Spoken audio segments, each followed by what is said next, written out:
कल्पना कीजिए एक ऐसे रहस्यमयी प्राणी की जिसकी सांस में जहर घुला है, जिसका सिर्फ स्पर्श ही मृत्यु बन जाता है और जिसकी आंखों में पूरा ब्रह्मांड समाया हुआ है। और अब एक पल के लिए ये भी सोचिए कि उसी भयावह और शक्तिशाली प्राणी को स्वयं महादेव ने अपने गले का आभूषण बना लिया। पर क्यों? आखिर ऐसा क्या था उस सर्प में कि देवों के देव महादेव ने उसे अपने कंठ में स्थान दिया? क्योंकि वह कोई साधारण सर्प नहीं था, वह था वासुकी, नागलोक का पराक्रमी और महान राजा। वही वासुकी जिसने एक समय अपने विशाल शरीर को रस्सी की तरह समर्पित कर दिया ताकि देवता और असुर मिलकर समुद्र मंथन कर सकें और सृष्टि को विनाश से बचा सकें। और वही वासुकी जिसने असहनीय पीड़ा, जलन और यातना सहने के बावजूद भी अपने कर्तव्य से कभी मुंह नहीं मोड़ा और मौन रहकर सब कुछ सहता रहा। वो महान भक्त जिसके बारे में स्वयं भगवान श्री कृष्ण ने गीता में कहा, सर्पों में मैं वासुकी हूं। लेकिन दोस्तों, वासुकी की कथा सिर्फ समुद्र मंथन की घटना तक सीमित नहीं है। उनकी कहानी में छिपी है एक ऐसी कठोर तपस्या जिसने स्वयं महादेव को भी प्रसन्न कर दिया। उनकी गाथा में मौजूद है एक भयानक श्राप जिसने पूरी नाग जाति की नियति को बदल दिया। और उनकी जीवन कथा में है ऐसा महान त्याग जिसे देव, दानव और मनुष्य तीनों लोकों ने युगों तक याद रखा। तो सवाल यह उठता है, क्या वासुकी केवल एक शक्तिशाली सर्प थे या फिर वे त्याग, कर्तव्य और समर्पण का एक जीवित प्रतीक थे? आज की इस अद्भुत यात्रा में हम जानेंगे वासुकी नाग की वो अनसुनी कहानियां जो समय के साथ प्राचीन ग्रंथों के पन्नों में कहीं दबकर रह गईं। आप जानेंगे उनके जीवन के वो रहस्य जो सिर्फ इतिहास नहीं बल्कि हमारी आज की जिंदगी को भी गहराई से समझाते हैं। इसलिए अंत तक हमारे साथ बने रहिए, क्योंकि यह सिर्फ एक पौराणिक कथा नहीं, यह उस महान नागराज की गाथा है जिसने अपना सब कुछ समर्पित करके पूरी सृष्टि को विनाश से बचाने में भूमिका निभाई।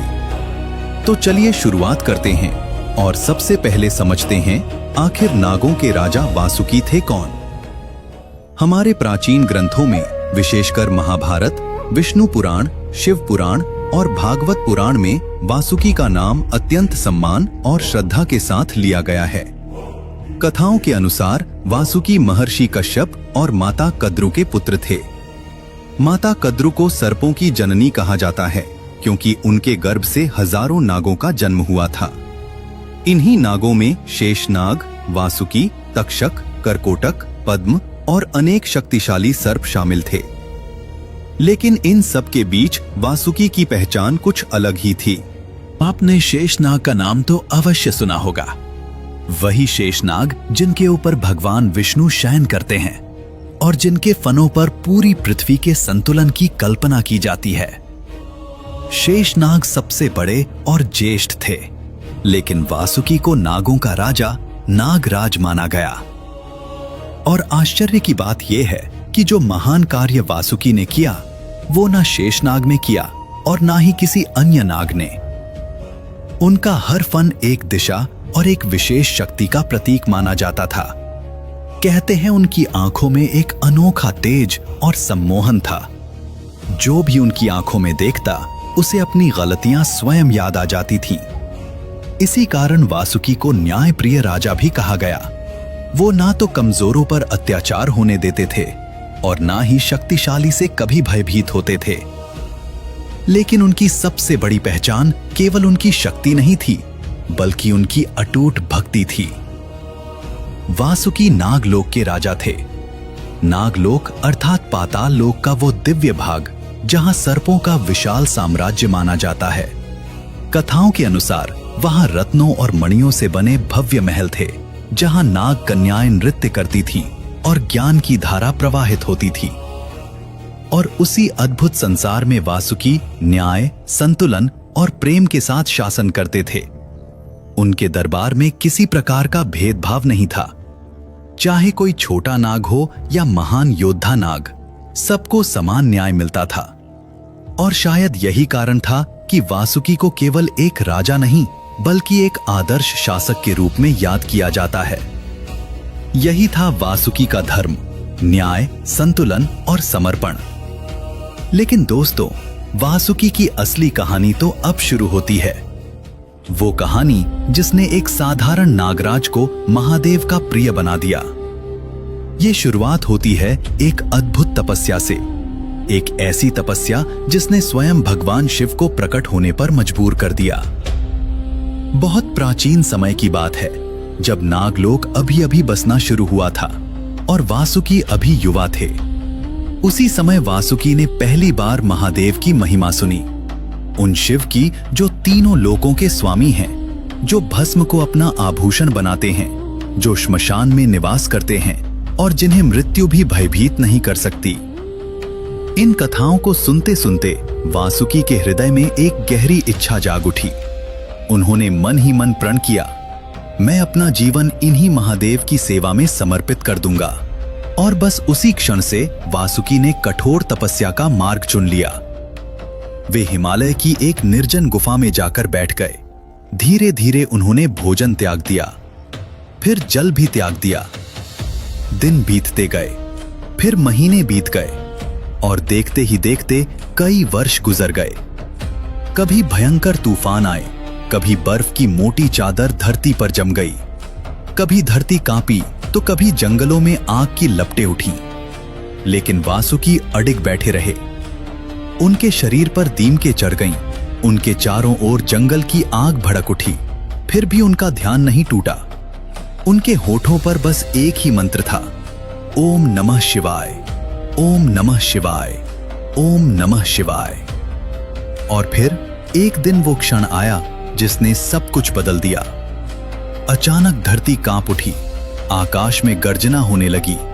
एक दिव्य प्रकाश उस गुफा में फैल गया और उसी प्रकाश के बीच वासुकी के सामने प्रकट हुए स्वयं भगवान शिव। जटाओं में बहती गंगा, माथे पर चमकता चंद्रमा, गले में रुद्राक्ष और चेहरे पर अद्भुत शांति। महादेव ने वासुकी की ओर देखा और उनके होठों पर एक हल्की मुस्कान उभरी। फिर शिव ने कहा, वासुकी, तुम्हारी भक्ति ने मुझे यहां आने के लिए विवश कर दिया। बताओ, तुम मुझसे क्या चाहते हो? वासुकी ने धीरे धीरे अपनी आंखें खोली। सामने स्वयं महादेव खड़े थे। उनकी जटाओं में बहती गंगा, माथे पर चंद्रमा की शीतल आभा और आंखों में अनंत करुणा। वासुकी ने उन्हें देखा और विनम्र स्वर में कहा, प्रभु, मुझे कुछ नहीं चाहिए, बस इतना वरदान दे दीजिए कि मैं सदा आपके पास रहूं और आपकी सेवा कर सकूं। महादेव एक क्षण के लिए शांत हो गए, फिर उनके चेहरे पर हल्की मुस्कान आई और उन्होंने कहा, तथास्तु, आज से तुम मेरे कंठ के आभूषण बनोगे। जरा उस क्षण की कल्पना कीजिए दोस्तों, जिस भगवान के पास तीनों लोकों की सारी शक्तियां हैं, जो चाहे तो धन, सामर्थ्य, अमरता सब कुछ दे सकते हैं। लेकिन वासुकी ने क्या मांगा?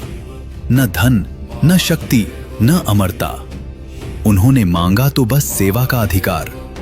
यही होती है सच्ची भक्ति, जो मांगने नहीं समर्पण करने की भावना रखती है। और शायद इसी समर्पण को पहचान कर महादेव ने वासुकी को वह स्थान दिया जो किसी देवता को भी नहीं मिला, अपने ही गले में स्थान।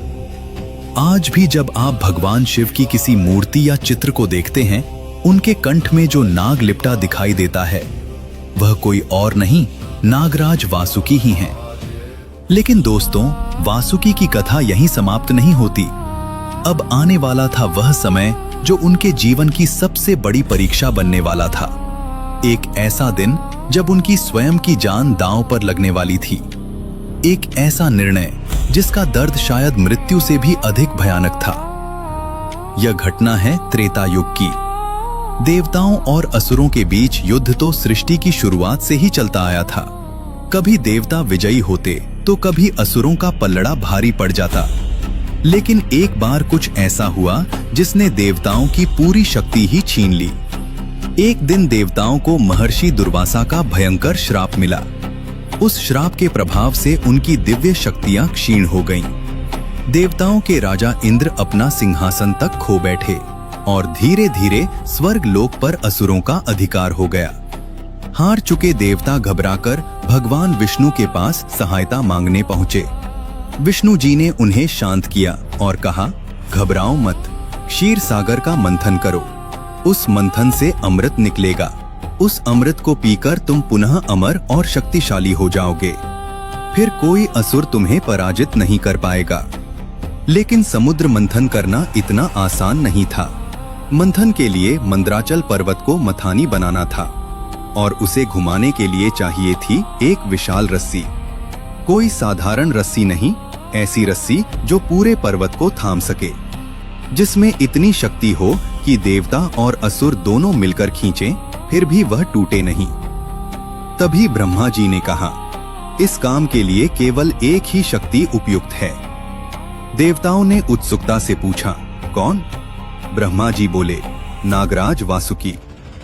यह सुनते ही मानो पूरे ब्रह्मांड में कुछ पल के लिए गहरा सन्नाटा छा गया। इसके बाद देवता और असुर दोनों मिलकर नागलोक पहुंचे। उस समय वासुकी अपने राज सिंहासन पर विराजमान थे।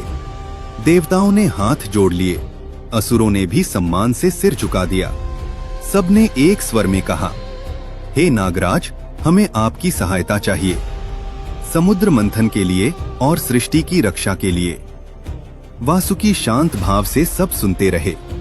उन्हें तुरंत समझ आ गया था कि उनसे वास्तव में क्या मांगा जा रहा है, और वह यह भी जानते थे कि इस कार्य को स्वीकार करने का अर्थ क्या होगा। वासुकी सब समझ चुके थे। उन्हें पता था कि इस कार्य का अर्थ क्या है। मंदराचल पर्वत का भारी बोझ उनकी पीठ पर होगा। दोनों ओर से देवता और असुर उन्हें पूरी शक्ति से खींचेंगे। उनका शरीर टूटेगा, घाव होंगे और उनके भीतर का विष भी बाहर निकलने लगेगा।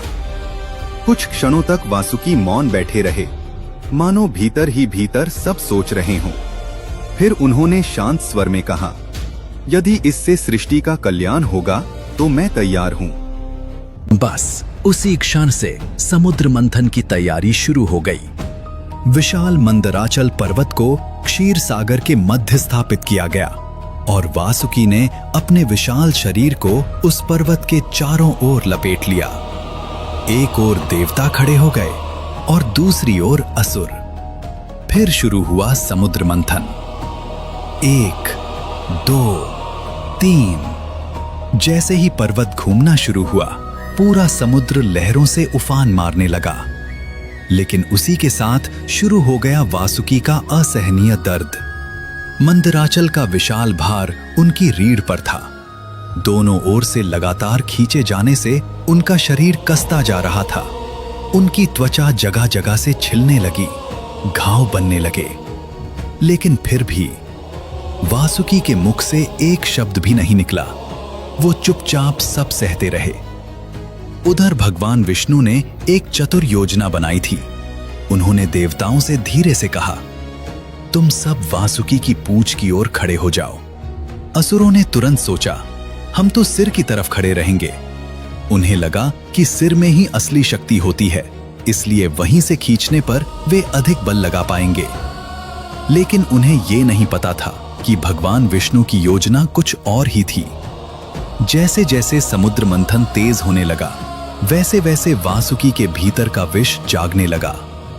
धीरे धीरे उनके मुख से गहरा धुआं निकलने लगा। फिर धुएं के साथ साथ अग्नि के भयंकर गोले भी निकलने लगे और वे सीधे जाकर असुरों के मुख और शरीर पर पड़ने लगे। असुर जलने लगे, कुछ पीछे हटने लगे, कुछ दर्द से चिल्लाने लगे। लेकिन वासुकी को इसका एहसास भी नहीं था। उन्हें तो बस इतना पता था कि वे सृष्टि के लिए अपना कर्तव्य निभा रहे हैं। उन्हें यह भी नहीं मालूम था कि उनका अपना दर्द ही देवताओं की रक्षा बन गया है। समुद्र मंथन लगातार चलता रहा और तभी क्षीर सागर से एक के बाद एक अद्भुत और दिव्य वस्तुएं प्रकट होने लगी। सबसे पहले प्रकट हुई कामधेनु, वह दिव्य गाय जो हर इच्छा को पूर्ण करने की शक्ति रखती थी।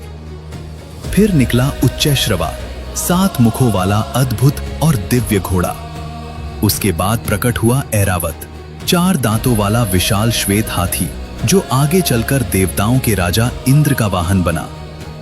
फिर प्रकट हुआ कल्प वृक्ष, वह दिव्य वृक्ष जिसके नीचे बैठकर किसी भी मनोकामना को पूरा किया जा सकता था। इसके बाद प्रकट हुई स्वर्ग की अप्सराएं, जिनमें रंभा जैसी अद्भुत सुंदरी भी थीं, जिन्होंने स्वर्ग की शोभा को और बढ़ा दिया। फिर प्रकट हुई मां लक्ष्मी, समृद्धि और सौभाग्य की देवी, जो आगे चलकर भगवान विष्णु की अर्धांगिनी बनी। और अंत में प्रकट हुए भगवान धन्वंतरी, देवताओं के महान वैद्य, जिनके हाथों में था अमृत से भरा दिव्य कलश। समुद्र मंथन जारी था और एक के बाद एक अद्भुत रत्न क्षीर सागर से प्रकट होते जा रहे थे। देवता प्रसन्न थे क्योंकि हर नया रत्न उन्हें विजय के और करीब ले जा रहा था।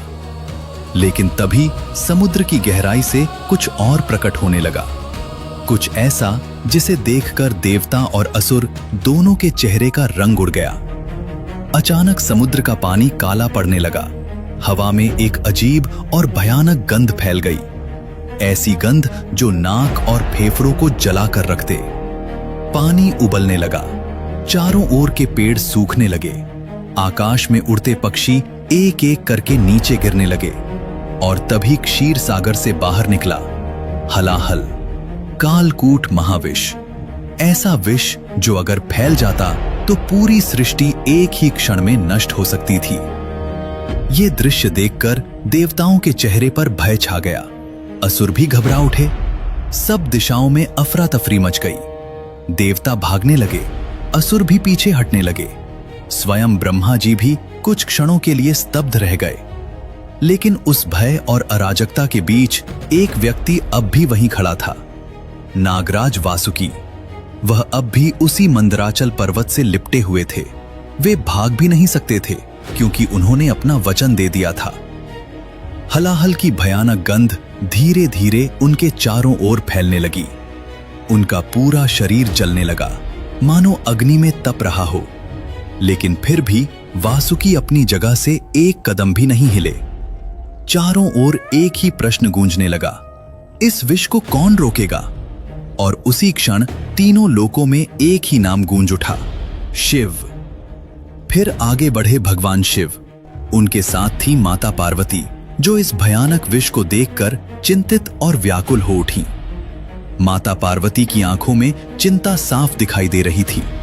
संपूर्ण ब्रह्मांड जैसे उस क्षण सांस रोककर खड़ा था।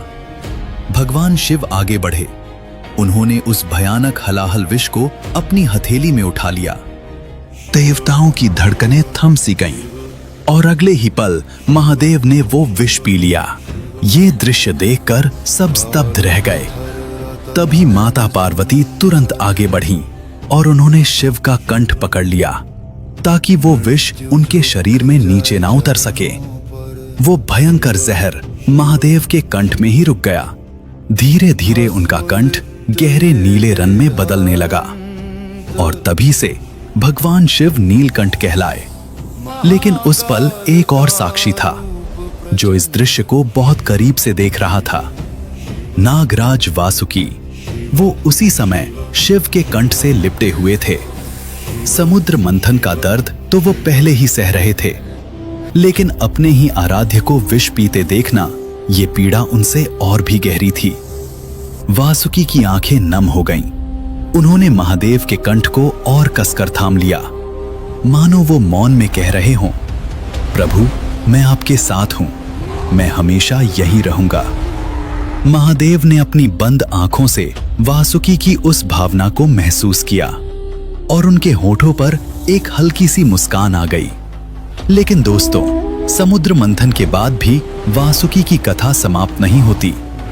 एक और घटना है जो उनके त्याग को और भी महान बना देती है। बहुत समय पहले ब्रह्मा जी ने 3 शक्तिशाली असुरों को वरदान दिया था, तारकाक्ष, विद्युन्माली और कमलाक्ष। इन तीनों ने मिलकर 3 अद्भुत नगरों का निर्माण किया, एक सोने का नगर, एक चांदी का नगर और एक लोहे का नगर। इन तीनों नगरों को मिलाकर त्रिपुर कहा गया। ब्रह्मा जी का वरदान था, इन तीनों नगरों का विनाश तभी संभव होगा जब वे एक सीध में आ जाएं, और उस समय उन्हें केवल एक ही बाण से नष्ट किया जा सकेगा। समय बीतता गया और इन असुरों का अहंकार बढ़ने लगा। उन्होंने तीनों लोकों में अत्याचार फैलाना शुरू कर दिया। देवता फिर से परेशान हो उठे और सहायता के लिए भगवान शिव के पास पहुंचे। तब महादेव ने त्रिपुर के विनाश का संकल्प लिया। उन्होंने अपना विशाल दिव्य धनुष उठाया, लेकिन एक समस्या थी, उस धनुष की डोरी नहीं थी। महादेव कुछ क्षण सोच में पड़े। तभी अचानक उनके सामने वासुकी आगे बढ़े और विनम्र स्वर में बोले, प्रभु, मुझे अपनी धनुष की डोरी बनने का अवसर दीजिए। शिव ने वासुकी की ओर देखा। उनकी आंखों में करुणा और संतोष की झलक थी। महादेव हल्के से मुस्कुराए और बोले, तथास्तु। अगले ही क्षण वासुकी ने स्वयं को उस विशाल धनुष की डोरी में परिवर्तित कर लिया। अब शिव ने अपना दिव्य धनुष उठाया, उस पर पाशुपतास्त्र चढ़ाया। समय जैसे ठहर गया और तभी वो क्षण आया जब सोने, चांदी और लोहे के तीनों नगर एक सीध में आ गए। महादेव ने धनुष खींचा और एक ही बाण छोड़ दिया। अगले ही पल पूरा त्रिपुर भस्म हो गया। आकाश में देवताओं की जय जयकार गूंज उठी। चारों ओर उत्सव का वातावरण था। सब महादेव की महिमा गा रहे थे। लेकिन उस विजय के पीछे एक और शक्ति थी, नागराज वासुकी। फिर भी उन्होंने न कोई गर्व किया, न कोई श्रेय मांगा। विजय उनकी नहीं थी, प्रशंसा भी उनकी नहीं थी, लेकिन सेवा उनकी थी और उनके लिए वही पर्याप्त था। यही थे वासुकी, हमेशा पीछे रहने वाले, हमेशा निस्वार्थ और हर समय सेवा के लिए तैयार। लेकिन दोस्तों, वासुकी की कथा यहीं समाप्त नहीं होती। अब कहानी पहुंचती है महाभारत काल में। उस समय पांडव अपने 12 वर्षों के वनवास में थे। घने जंगलों में भटकना, कभी भोजन की कमी, कभी जंगली जानवरों का खतरा और कभी अकेलेपन की पीड़ा। एक दिन भीम, जो 5 पांडवों में सबसे बलशाली थे, जिनके शरीर में 1000 हाथियों के बराबर शक्ति मानी जाती थी, अकेले ही जंगल में घूम रहे थे। चलते चलते वो एक शांत नदी के किनारे पहुंच गए। लेकिन उन्हें क्या पता था कि वहां उनका सामना एक भयानक संकट से होने वाला है। अचानक झाड़ियों के बीच से एक विशाल अजगर निकल आया। वो इतना बड़ा था कि उसकी लंबाई मानो एक वृक्ष के समान लग रही थी और पलक झपकते ही उसने भीम को अपनी मजबूत कुंडली में जकड़ लिया। भीम ने पूरी ताकत लगा दी। उन्होंने अपने शरीर को झटका, लेकिन आश्चर्य की बात यह थी कि वे जरा भी हिल नहीं पाए।